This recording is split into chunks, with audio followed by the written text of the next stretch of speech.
Let's try to do a show. It'll be amazing.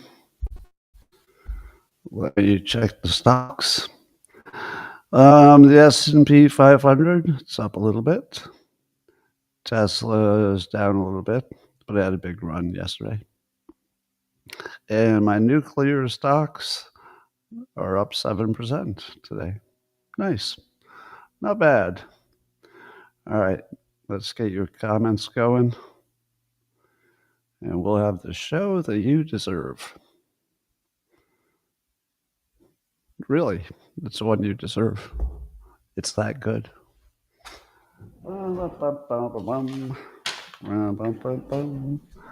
So, anything happened in the news? Good morning, everyone, and welcome to the highlight of human civilization. It's called Coffee with Scott Adams, and you've never had a better time. But if you'd like to take your experience up to levels that nobody can understand with their tiny, shiny human brains, all you need for that is a cup or a mug or a glass, a tankard, chalice or stein, a canteen jug or a flask, a vessel of any kind. Fill it with your favorite liquid. I like coffee. And join me now for the unparalleled pleasure. It's a dopamine hit of the day, the thing that makes everything better. It's called the simultaneous sip, and it happens now. Go.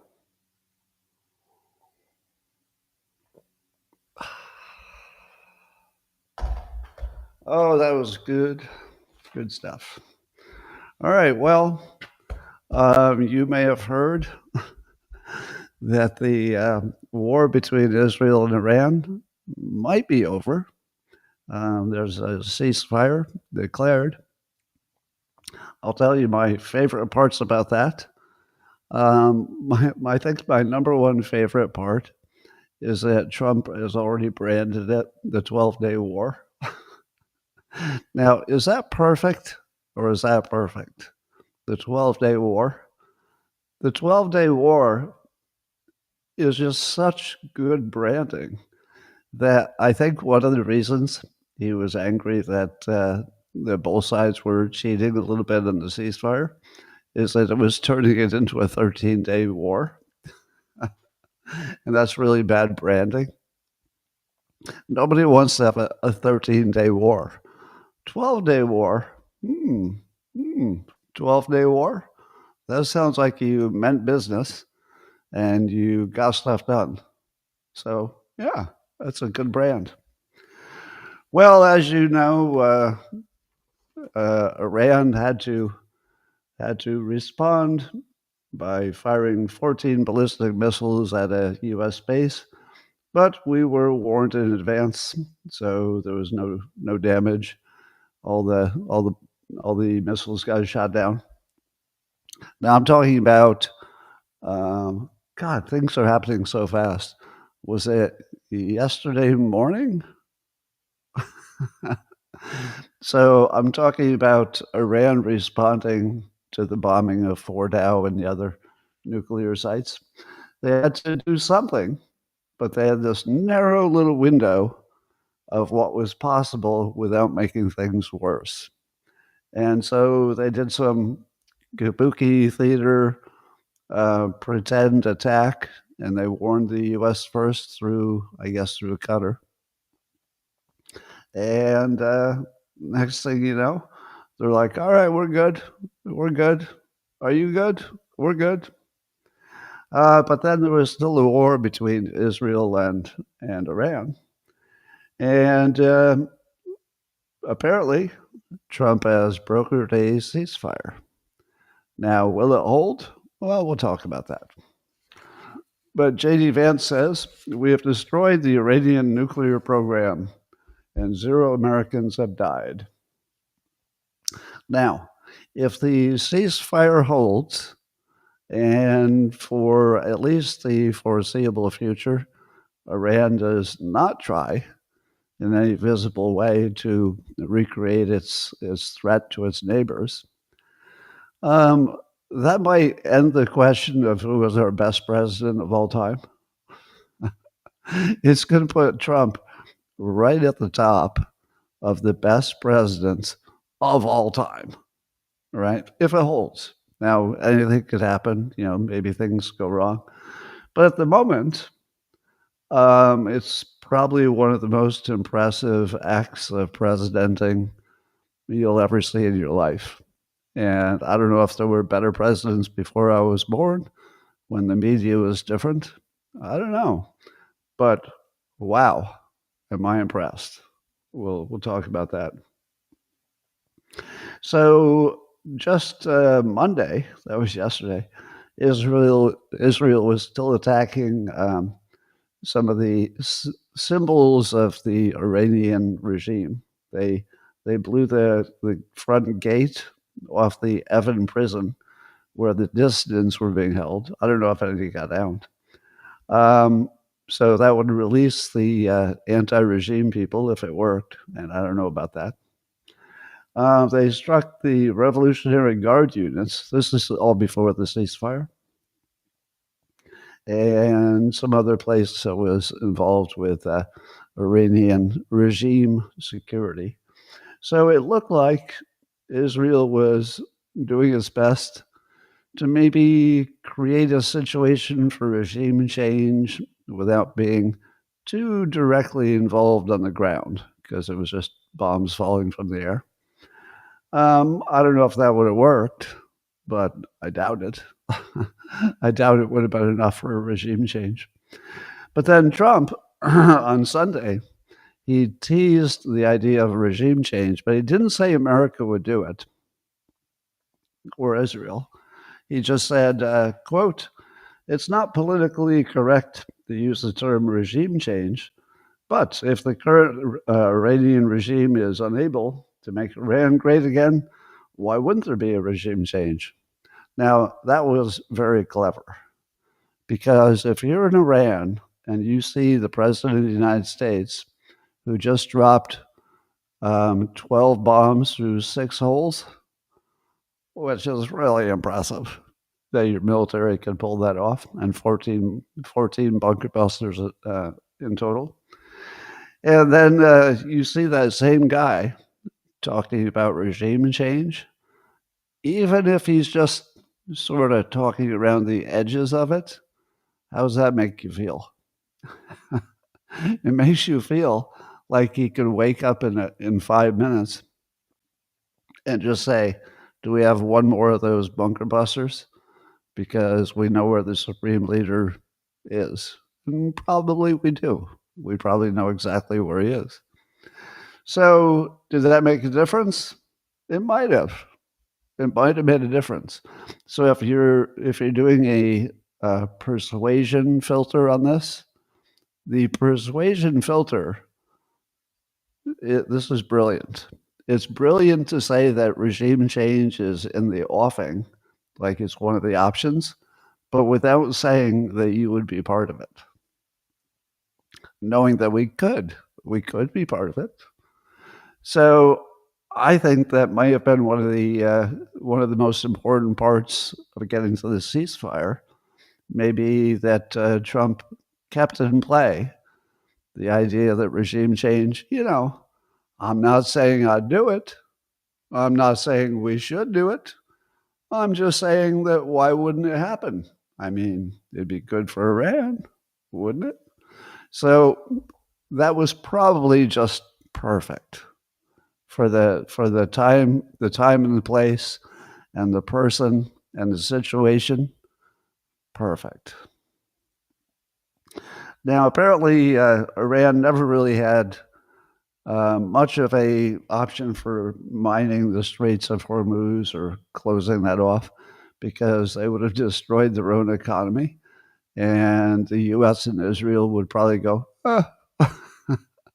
So the two entities that Iran was most angry at, the U.S. and Israel, not terribly affected if the Strait of Hormuz had been closed, and we probably could have opened it up again with a certain amount of work, and it just would have made all the neighbors more angry at Iran than they already were. So that wasn't really much of an option. And apparently having Russia as one of your closest allies doesn't help at all. It didn't help Syria, and apparently it's not helping Iran. They got zero military help from Russia. All right, you probably heard that after the deadline for the ceasefire, that Iran fired a missile that killed some family in Israel, and Israel just decided that it would stop it. And then Israel, how could somebody know me and not know that I'm on a live show at this time of day every day? How in the world? Anyway, don't message me this time of day. Anyway, Trump was very unhappy that Iran broke the ceasefire, according to Israel. And then Israel apparently unloaded every missile it had while the clock was still ticking on the ceasefire. And Trump was very angry. He was very angry at Iran, which, is baseline. But he was really angry at Israel for basically embarrassing him because he'd already named it the 12-Day War. Now, that's not the big problem. But he probably said to himself what you and I are saying to ourselves, which is, if Trump pulls this off, it's going to be hard to not count him as the best president of all time. And it looks like he might pull it off. It's looking good at the moment. Anything could happen. But if you caught his brief presser, where he was talking to reporters before he got in the helicopter, he's heading off to a NATO meeting. He used the F word, and I gotta say, I don't want to make this whole podcast just praising Trump, but it's hard not to. I mean, he did so many things right and continues to do so many things right on this situation that what am I going to do? Like even the Democrats are saying, "Oh, okay, that was pretty good." So here's what I like. So this is what Trump said. I want to get his exact quote.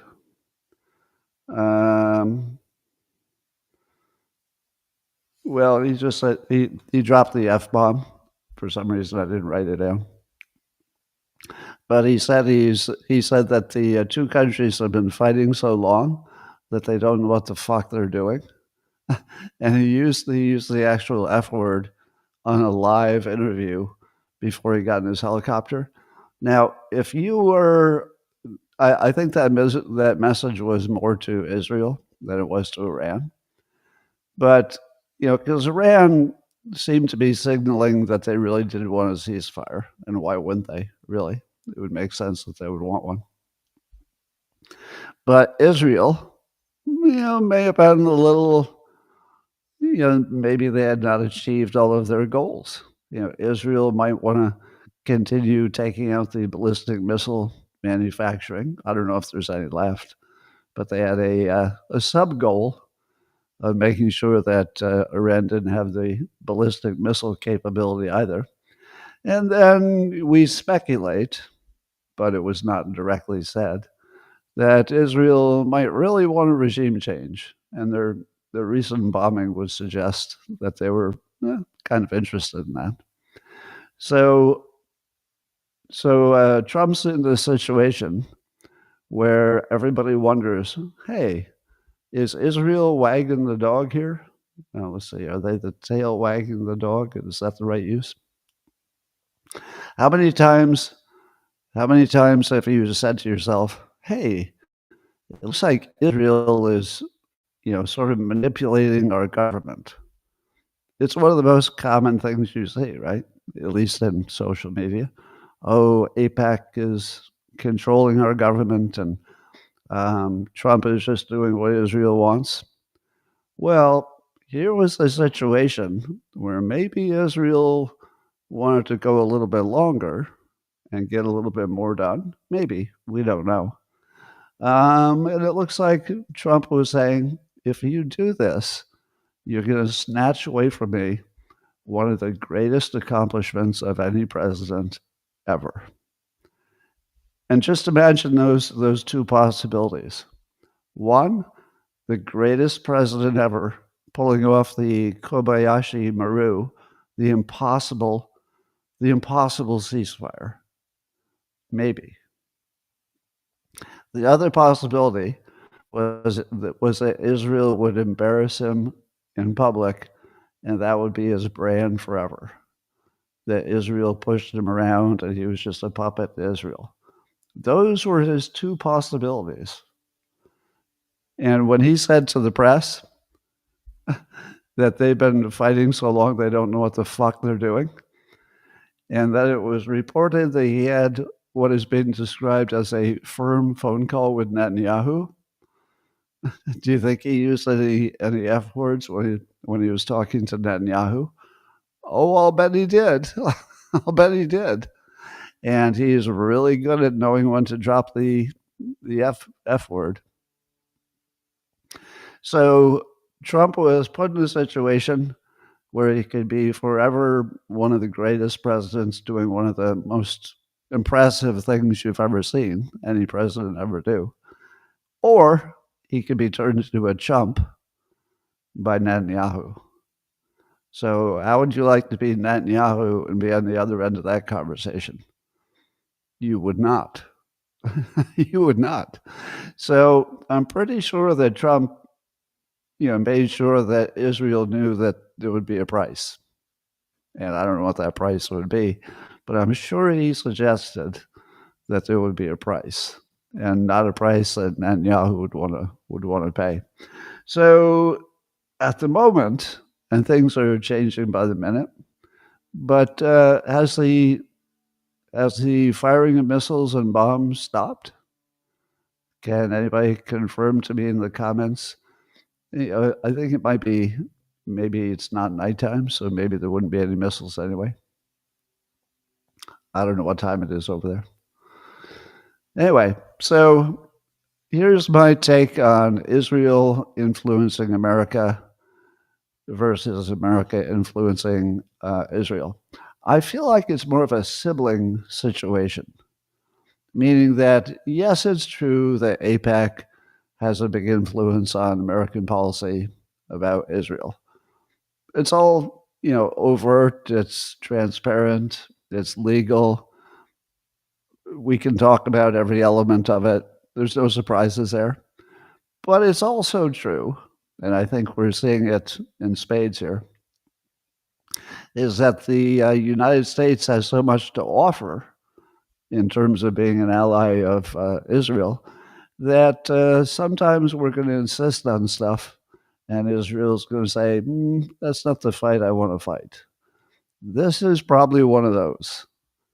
So, no, it's not true that Israel pushes America around in every situation whenever they want. It's definitely true that they influence American policy.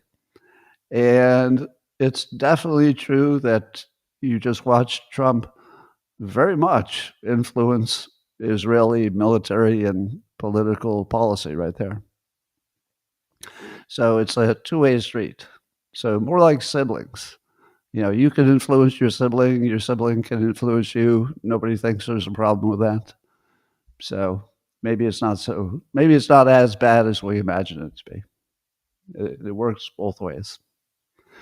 Anyway, let's see what else is happening. So one of my questions about Iran is we haven't seen the Ayatollah. He's allegedly in a bunker somewhere. And he is 86 years old, and he might not be totally with it. So one of the possibilities is that the Ayatollah is in Joe Biden territory, where basically the auto pen is deciding Iranian policy. And I'm joking about the auto pen, but imagine you were the top rung of let's say you're the second rung of Iranian leadership. So you're not the supreme leader, but you're the next level down, the dozens of people who are the next level down. And let's say you got him into a bunker. What power would he have? If he said, bring me a telephone, I want to make some orders, what if you said no? What if you just said, no, you don't seem like you're in good shape. Maybe you should take a nap. Maybe you will put out some orders and say they're from you. I wonder if maybe part of the reason it was hard to get a ceasefire and part of the reason it seemed like we were getting mixed messages from Iran is that there were mixed messages and that there might have been maybe some insiders who were trying to minimize the supreme leader's position. Maybe some of them were trying to support him. And if I had to guess, we would not have a ceasefire if the supreme leader was still in charge. Because I just don't think at 86 you can change your ways. I just don't think he would do a ceasefire. But would the leadership who is getting murdered every day and they needed a ceasefire to keep their own families alive, would they have said, hey, there's 20 of us here, and if we all changed our mind about who's in charge, you would have to go. So how about we make the decisions on this one and you set this one out? I feel like there's a really good possibility, and this is just speculating because he's 86 and we watched the Joe Biden situation, so that's weighing on my opinion. But don't you think there's some possibility that the reason that Trump is not interested in regime change, and I think Israel just said they were not interested in regime change, although maybe they were, but they're saying they're not. Do you think one possibility is that it's already changed? Not changed in terms of, the people in the street rising up, but changed in terms of maybe the second or third in command who's a little more rational about Iranian long-term survival. Maybe number two or number three has just said, all right, we're done. The supreme leader is going to get all of us killed, and it's going to happen pretty quickly. So let's lock him in that bunker, take his phone away, and if anybody asks, we'll say the supreme leader said this. We're just passing it along. So I feel like we might hear something about the leadership in Iran in the next few weeks. That's my guess. Anyway, so Trump has said he doesn't want to see regime change. CNN and MSNBC, I went immediately to their coverage today to see how they would handle what might be the most impressive presidential thing that anybody ever did. And they were, of course, having trouble with it. So they would talk about, well, we don't know if all the nuclear facilities are completely destroyed, because that would take, it might take weeks and somebody would have to be in the ground. And, it's hard to tell. You can't tell by looking at it from the outside.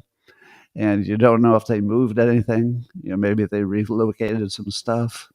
Maybe they had some centrifuges that were not installed, but were manufactured. What if, this is me talking, not the CNN or MSNBC, but what if Iran had moved its enriched uranium, and what if they had a few centrifuges that they had manufactured or somehow purchased, and they were not yet hooked up? Well, if they were not yet hooked up, they could have been just in storage in some innocuous warehouse.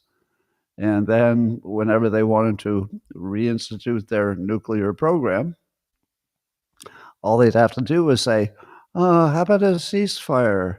Yeah, you totally destroyed all of our nuclear facilities. Oh, even if we wanted to, we couldn't build a bomb now. No, no, no, no, we could never do it. But at the same time, they're being consistent with their past practices. They might use the ceasefire just to have time to reconstitute their nuclear threat. I think I saw some estimates that it might take them a year or two to get back to where they were, to which I say, I'm pretty sure they would be willing to wait a year or two, even if it's 5 years. Don't you think they would have planned for how to reconstitute before they lost everything? Do you think there's any chance that they didn't at least plan to move the enriched uranium so that nobody knew where it was? Now, I heard some people say online, and this is a terrible take, Scott, you fool. Don't you know that Israel was watching everything from the sky? And there's no way they could have moved that uranium because it would have been spotted by Israel and they would have bombed those trucks. Well, was it the New York Times that was reporting that there was just dozens of big trucks that had pulled up to the Fordow nuclear site before the bombing? And if you were going to move some uranium and you had, let's say, 40 trucks, and all those trucks could carry all of the uranium, would you spread it across, let's say, 3 to 5 trucks, and then all the rest could be decoys? Could it be that the U.S. is not the only one who uses decoys? We use those decoy B-2 bombers. What if Israel was watching and they saw 40 trucks pull up and they thought, we don't know what's happening with those trucks, and we don't know what's on them, and we don't know which ones are full of uranium, potentially, and which ones are decoys. So, is Iran capable enough? Do they plan ahead enough?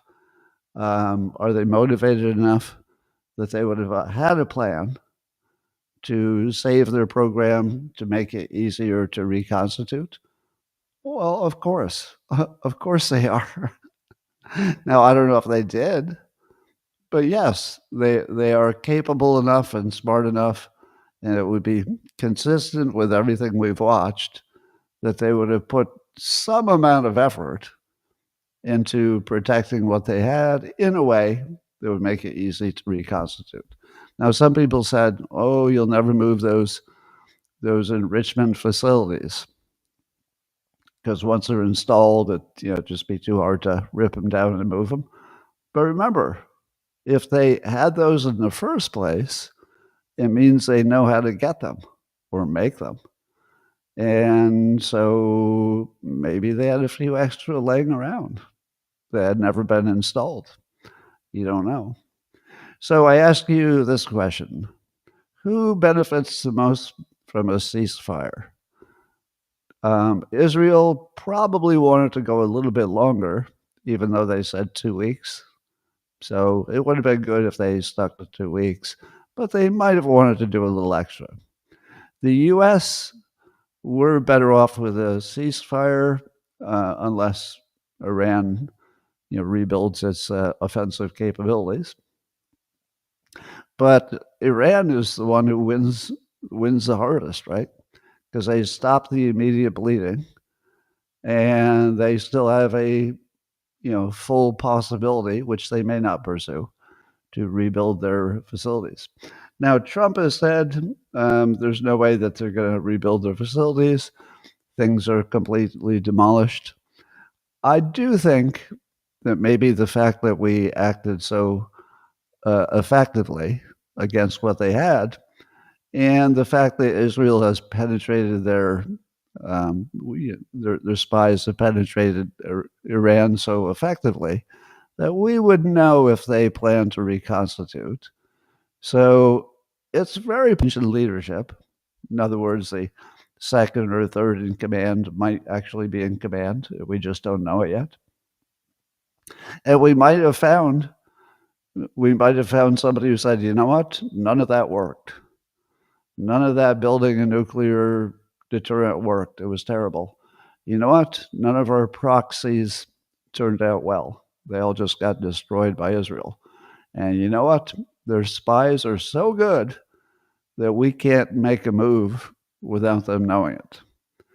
So there's a very good chance that Trump has pulled off the impossible, which is convinced Iran not to reconstitute their threat, and instead to rebuild and just enjoy the prosperity that could come with being part of the rest of the world. And remember, it's not like Russia helped them out militarily or really much in any other way. I don't think they're giving them much money or anything. So we'll see. But CNN and MSNBC, as Trump pointed out at the presser, are going hard at him and talking about, how it might have failed or might go wrong. And maybe, but at the moment, it looks like one of the greatest things any president ever pulled off.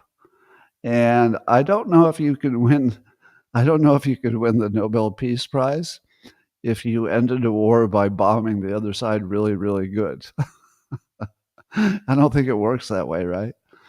I think the only way you get a Nobel Peace Prize is you have to be a liberal and you have to get there by talking, even if the talking didn't really give you a lasting peace. But if you've got a lasting peace by dropping some precision bunker bombs, I don't know if the Nobel Committee considers that Nobel Peace Prize material, even if it is. Because the hard part was telling Israel to stand down. There's no other country that could do that. And even, I might argue, there's no other president who could have done it. I don't know if any of our prior presidents could have said to Netanyahu, all right, you're going to stop right now, and then make that stick. I don't know. Maybe. Like I said, it's a sibling kind of relationship. So maybe any president could have done it. But it doesn't feel like it. It feels like an only Trump situation. So he'll benefit from that. All right. So Iran has not denounced their nuclear program. Do you feel that that's necessary? It sounds like the U.S. feels that's not necessary because we denounced it for them. There's no denouncing that needs to be done because there's nothing they can do. So maybe that became irrelevant. I don't know. But it's notable that Iran has not said we have no plans to do this again. It's notable. So they're at least keeping their options open, and they might not know how well they could reconstitute their threat until some time has passed, because even they don't know what got destroyed.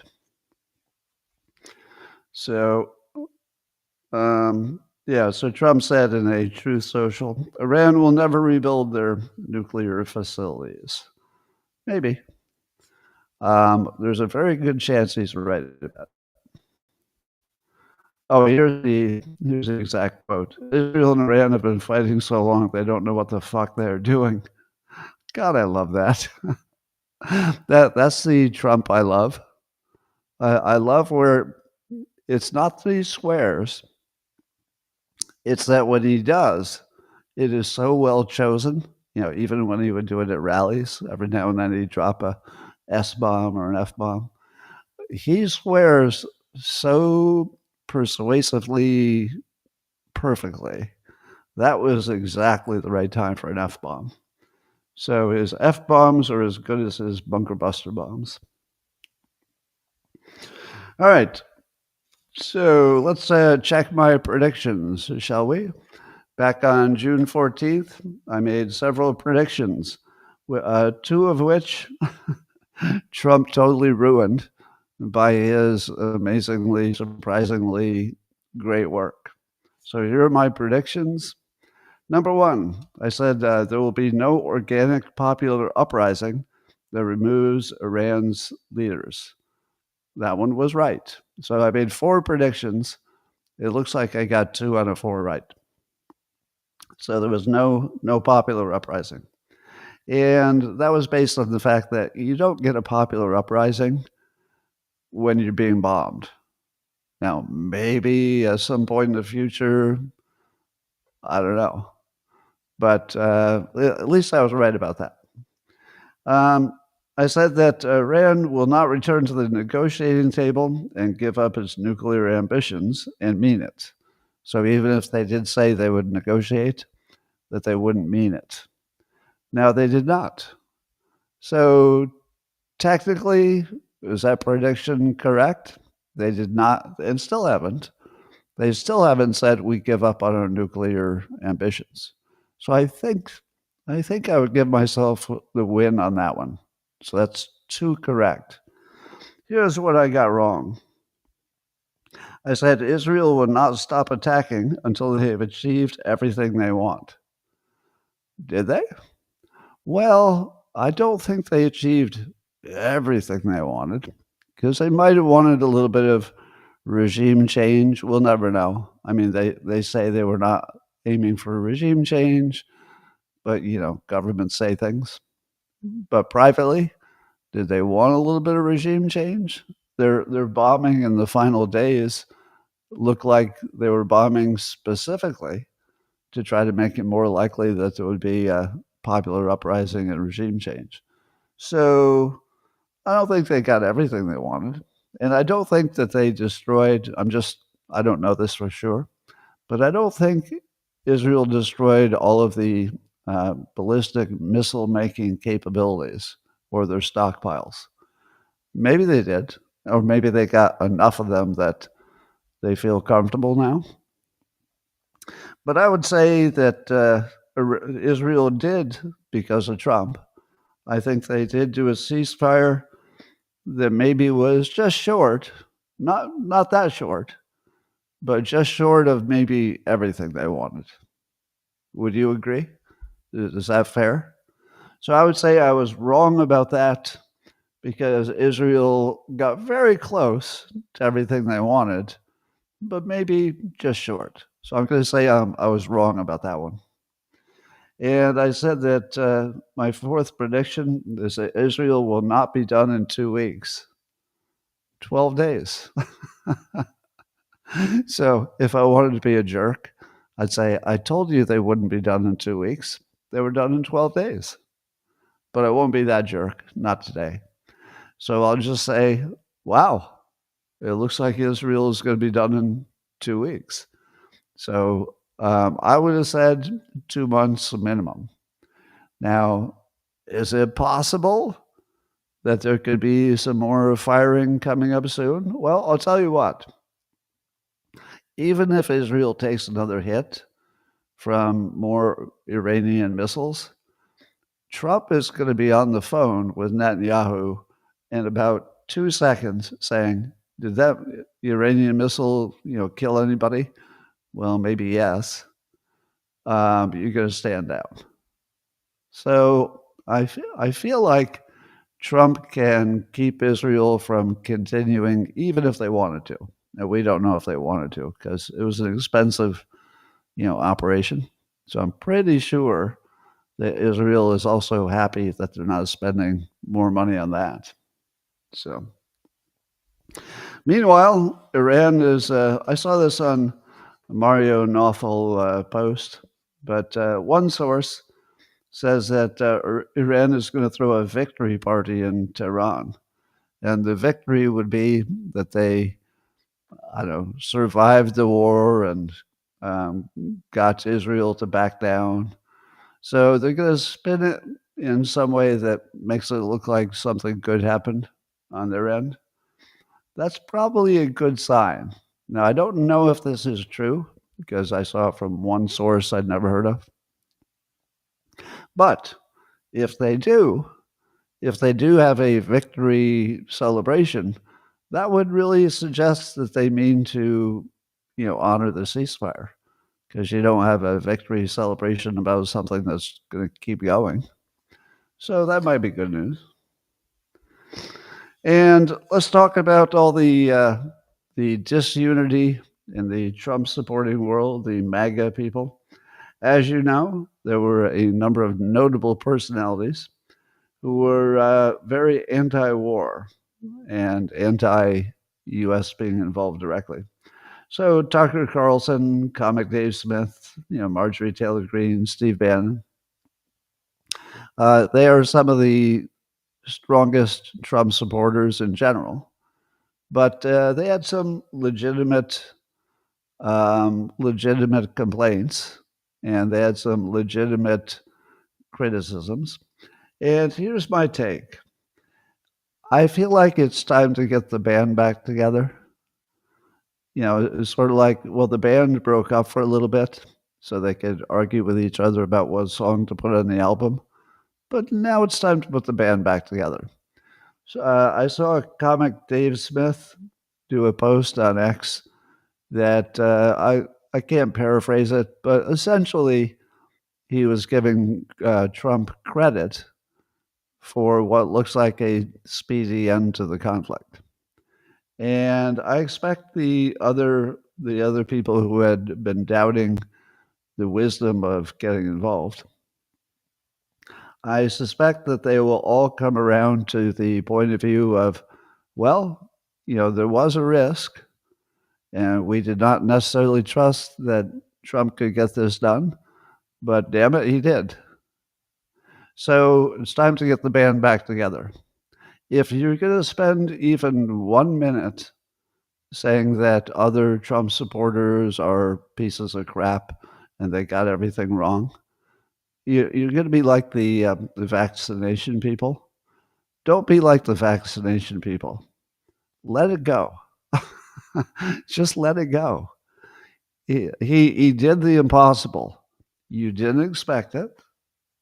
Now, again, if we're being realistic, it could come off the rails, right? It's possible that it won't work out in the long run. But at the moment, it looks amazing.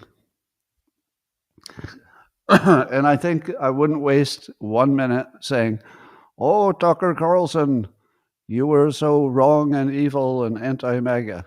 Don't bother, because Tucker will be on your side on probably the very next issue, and you need him.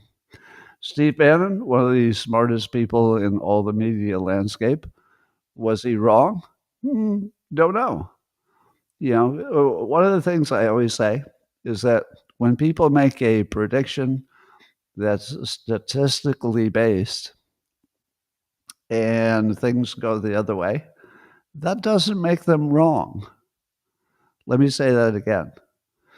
If Steve Bannon and Tucker and comic Dave Smith and Marjorie Taylor Greene, to name a few, if what they were saying is that history tells us that getting directly involved almost always goes wrong, and then it goes right, are they wrong? They're not.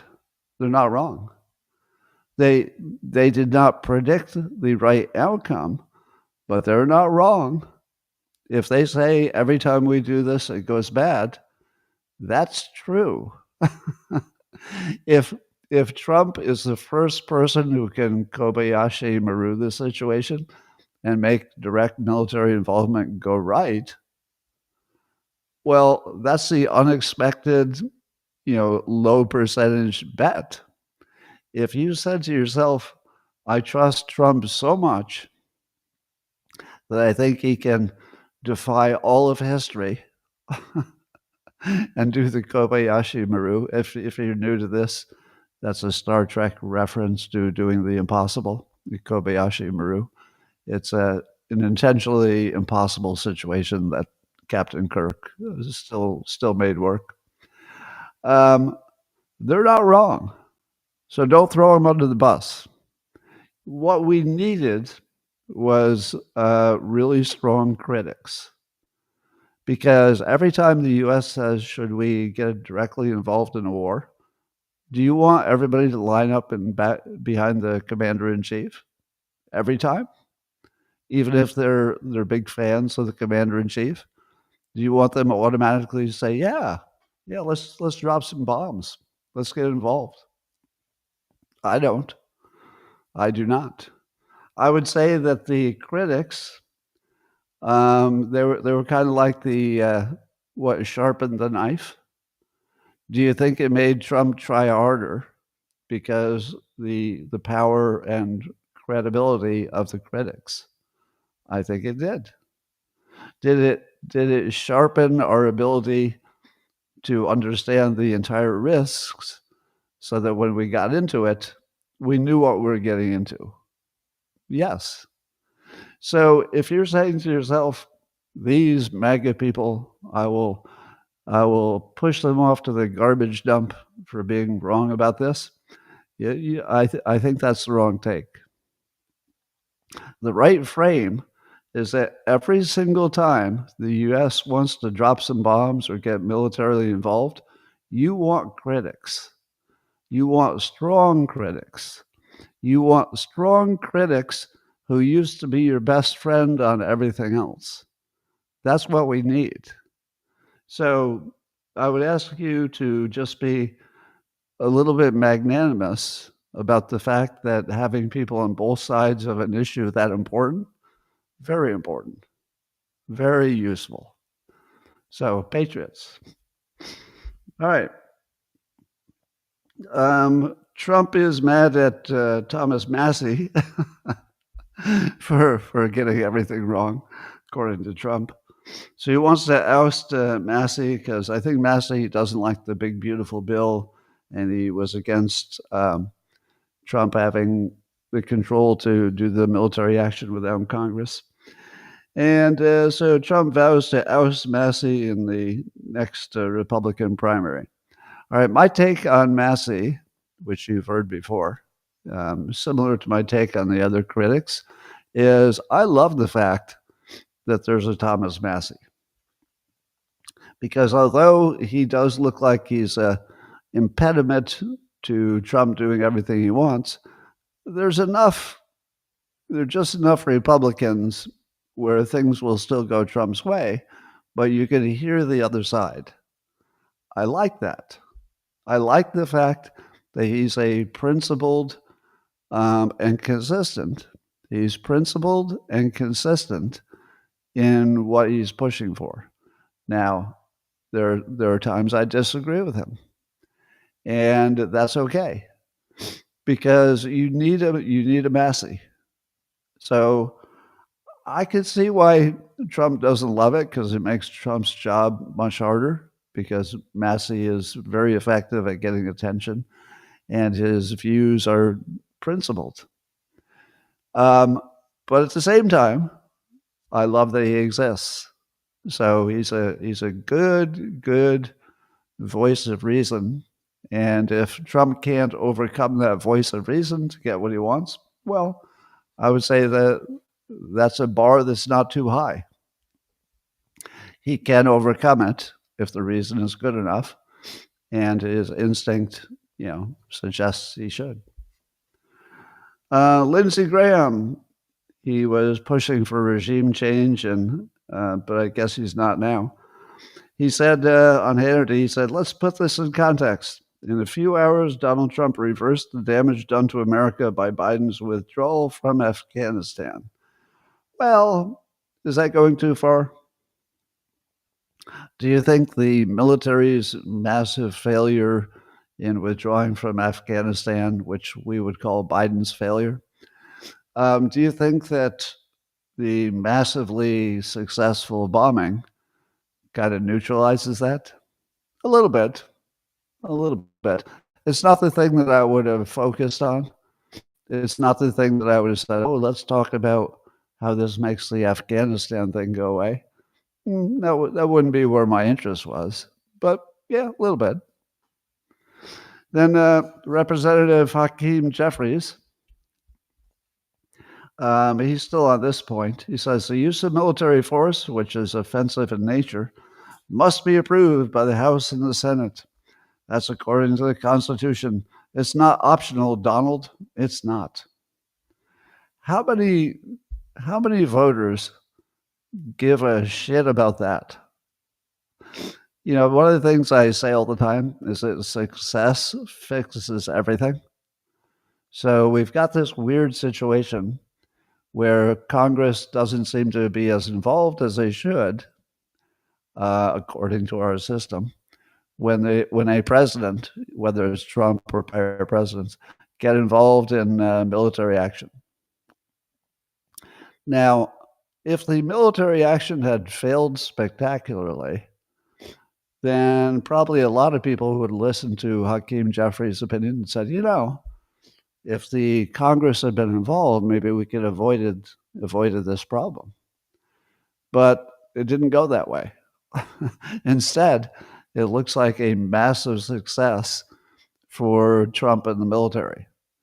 Now, when you have a massive success, like just massive, do you think the public says, "Ooh, but you know they didn't cross all the T's and dot all the I's"? There was a constitutional step they should have taken. Well, maybe some of them, but I would expect that Trump's approval level is going to go up a little bit. I do not think that the Hakeem Jeffries, oh, sure, it was one of the greatest successes of any president plus military that we've ever seen, and then say, but he shouldn't have done it. He should have consulted with us first.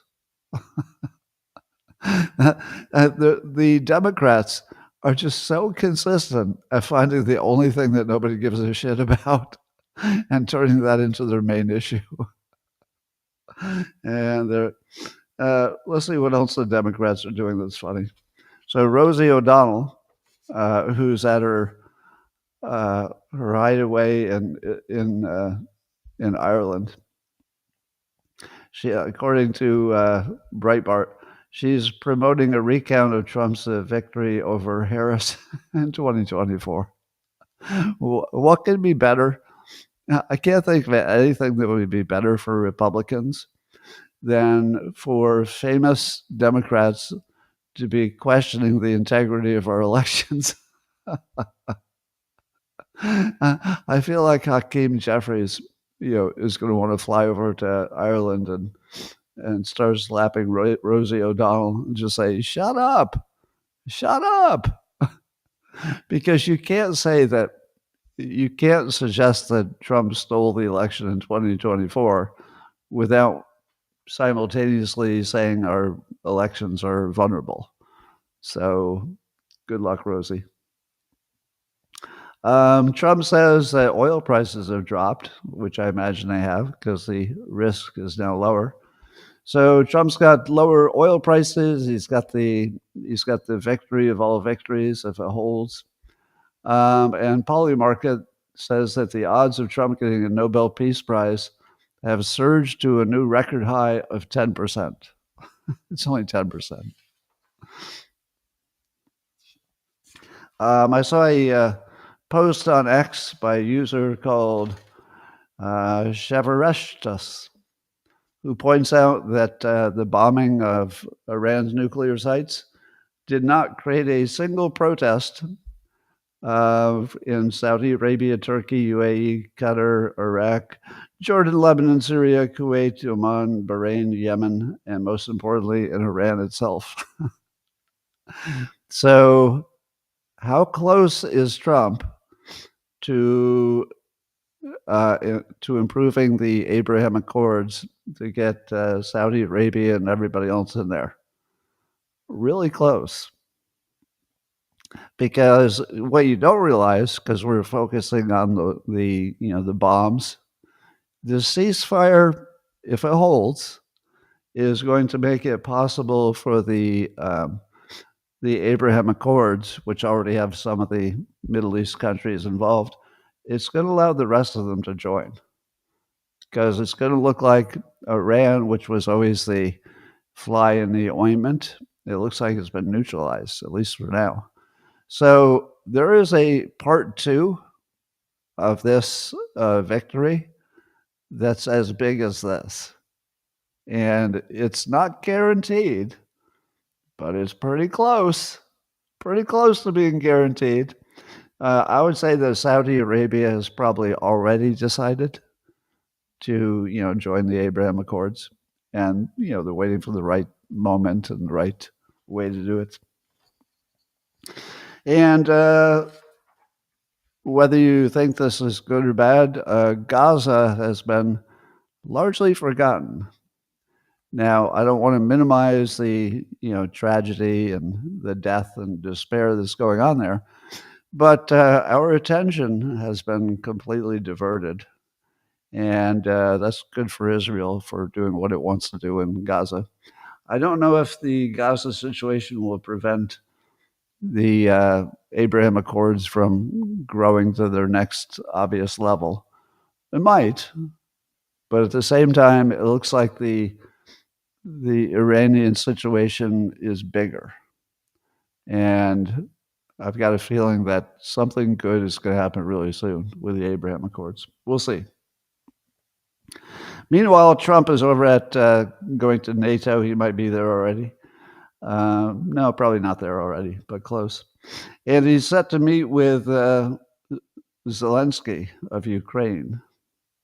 So do you think, is it possible that because of Trump's big victory with Iran, do you think that that would make him more likely to get something done with Ukraine?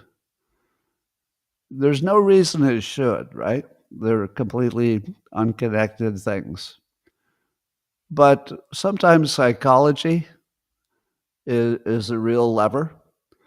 Do you think that Putin and Zelensky are so impressed with what Trump just did in Iran? Are they so impressed that it's easier for them to say, all right, it's time? Maybe. I wouldn't bet on it. So, if my money were involved, I wouldn't bet on it. But it does feel like the psychology has moved so firmly in Trump's favor that anything else he wants to get done is a little bit more likely. And like I say, there's no connection between Ukraine and Israel and Iran. There's no direct connection. But in your mind, it's hard to disconnect them because you just watched him do the impossible. And so you say to yourself, could he do that again? Can he do that twice? Maybe. So we'll see if anything happens there. The Supreme Court also gave Trump another win. He's having one hell of a week. What a week. The Supreme Court ruled that Trump is allowed to deport violent illegals to countries that they are not from. So I don't know how much they wanted to do that, but it's legal now. And even so, there's a Boston judge who's decided to overrule the Supreme Court and not allow it. So I don't know what happens to a Boston judge when the Supreme Court has ruled and you decide to, directly and grossly go against its ruling, but we'll find out. So that's another big win for Trump. And then apparently the Trump administration got a pledge from 75% of the health insurers to get rid of some big bureaucratic mess that was preventing people from getting good coverage. Something to do with reducing insurance companies' prior authorization requirements. So I don't know the whole details there, but apparently this so-called prior authorization requirement was causing people just not to get the health care they needed. And it looks like the Trump administration has got them all to say, yeah, we're going to take care of that. Then also, as Axios is reporting, there is some chance, I don't know the odds, that Trump's big, beautiful bill gets approved before July 4th. Now, I don't think it needs to be, approved before July 4th. But one of the things that I think I've taught you, persuasion-wise, is if you put an artificial deadline on something, it makes it more likely to happen, like way more likely. Now, is July 4th a natural deadline or a totally artificial deadline? It's totally artificial. It would be nice, but it's not necessary. However, the fact that it's nice and not necessary might make it a lot more likely that it happens. So it's possible that Trump will also get the win of all wins by getting his big, beautiful bill passed. Now, I have my own criticisms about the spending, but there's no doubt that it would be seen as a giant victory for Trump and MAGA if he gets that passed. So again, I say, Trump is having the summer of all summers. Like, I've never seen anything like this, really. This is really impressive.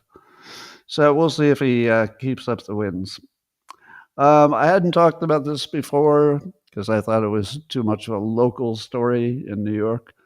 But apparently a socialist might become the next mayor of New York. This guy, Zoran Mamdani, a 33-year-old guy with a very light resume for politics. But he's a socialist, and what he's promising, which apparently has brought him to, at least in polling, looking like he might win over who's he running against? Andrew Cuomo. So here's what he's promising for New York City. He wants to freeze rents on rent-stabilized apartments. He wants to invest $70 billion, I don't know where that comes from, in publicly subsidized housing. He wants to open up public land for housing developments and more. He wants free bus rides and government-owned grocery stores. Government-owned grocery stores. You know what? I've actually thought about that idea before. I know all of you are going to say, but Scott, you can't have government-owned grocery stores. They will ruin everything they touch. To which I say, I wonder. I wonder if you had a government-owned grocery store that didn't have all the products. Maybe it didn't have, cleaning products and all the extras. But what if it had like a really low-cost, good protein? Now, what if it had only food that RFK Jr. would say, you know what, if you eat this food, you're going to be a lot healthier. And so they wouldn't necessarily focus on just price, which could be lower, but maybe also health. And maybe if people spend a lot of time shopping there, it would cause the for-profit stores to compete. So maybe someday you don't need the government store. Maybe the regular stores say, all right, we'll have a section with low cost, high protein, good for you stuff. Maybe. So the trouble with all these socialist ideas is they tend to sound good on paper. And if you don't live in the real world, but in the real world, the government does ruin everything it touches. And if you put restrictions on the price of rentals, nobody's going to increase the number of rentals. So the newspaper in Chicago, who has their own, they have their own socialist mayor, Brandon Johnson. This is what the Chicago Tribune said about the possibility of New York getting a socialist mayor. So Chicago Tribune says that the ending isn't pretty. The ending isn't pretty. The first part is very pretty. Oh, wow. So I'll be able to rent an apartment without it being too expensive. Oh, I like it. Oh, I'll be able to ride a bus for free. Oh, good idea. I love it. Oh, I'll be able to go to a government grocery store and get low cost groceries. Oh, love it. Very pretty. But as the Chicago Tribune points out, the ending isn't pretty because they're at the ending point and it's not pretty. All right. Meanwhile, as you already know, the Tesla robo-taxis have rolled out for testing in Austin. And how big a deal is that? Well, here's a post by Bindu Reddy, who says if Tesla robotaxi beats Waymo and Uber on price and speed, it will become the world's most valuable company.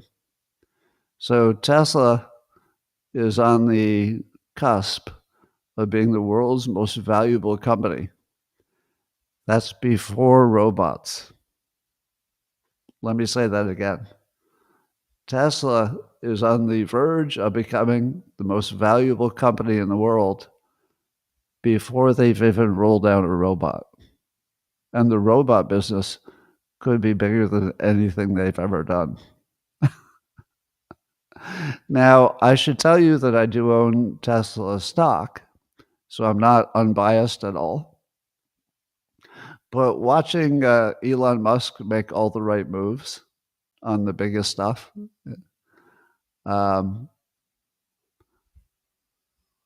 largest. So I see a post. I don't know when this was, but it looks like Israel's looking to drop some bombs, and Trump is warning them again. I don't know if that's new. That might be old news. We'll catch up on that afterwards. Meanwhile, in Florida, according to Newsmax, Florida is going to build a holding place in the swamp for migrants they want to detain that need to be shipped back, I guess. And the only reason I'm reading this story, because there's nothing interesting about a migrant facility, is that they're going to call it the alligator Alcatraz. I just like the branding, alligator Alcatraz. So that's where I guess that was nicknamed by the Attorney General, James Othmeyer, the alligator Alcatraz. And then Ukraine is reporting, according to Newsmax, that they thwarted an assassination attempt against Zelensky. And there was some Polish guy who was working for Russia who allegedly, he tried to get a drone to kill Zelensky, but they foiled the attack. Now, my prediction is I feel like all politicians will be too vulnerable to drone attacks when they're traveling. Maybe not so much when they're in their own, in their own headquarters. But I don't see how leaders could go out in public in like 1 year. A year from now, every individual who wants to assassinate a world leader will be able to launch a drone that can't be jammed. And they'll just say, all right, here's the GPS coordinate. But if that doesn't work, just use facial recognition and build a little AI into it. I feel like the ability to assassinate a world leader is going to go to, you can do it every time they go out in public because the drones will just be that good. Anyway, according to Waller Hub, the Epoch Times is reporting, San Francisco is America's worst run city. I like to mention all the times that my state is considered the worst of the worst. But there it is. However, I would tell you that San Francisco has been bad before and got over it. I lived in San Francisco in the 80s when I was very young and first came to California. And here's my record. So in the 80s, living in San Francisco. I got robbed twice at gunpoint when I was a bank teller in downtown San Francisco. Once by a gun in a parking lot after work, once by a large knife on Market Street, got mugged. That one I got away, so I didn't give him any money. And my apartment was burgled once, and my car stereo was robbed, I think, 4 times. So I think there were 4 times I walked outside and saw my window broken and my stereo gone. So that's what it was like in the 80s, and it got way better. So there's still some chance it might improve, but it's not looking good at the moment. Meanwhile, New York State is planning to build a nuclear power plant. The governor just announced, which would be a big deal. And probably it would not be possible, except Trump had done a bunch of executive orders to reduce the regulatory burden. So New York may be benefiting from Trump's getting rid of the regulatory burden, if in fact that worked. And then the coolest invention I've seen lately, I don't think I mentioned this before, but there's a company called NuScale that's in the nuclear power plant advanced technology, kind of the new way to build a nuclear power plant. But they're engineering a system. They haven't built it yet, but they're looking to integrate the production of the electricity in their atomic plant, nuclear plant. But they would match that with water desalination and production of hydrogen, which could be used as a green fuel. So they would make electricity, clean water, and hydrogen all at the same time. So whatever's happening in the nuclear field, it's really big and it's really dynamic. And I also have some investments in one fund that is a fund that has a number of nuclear assets in it.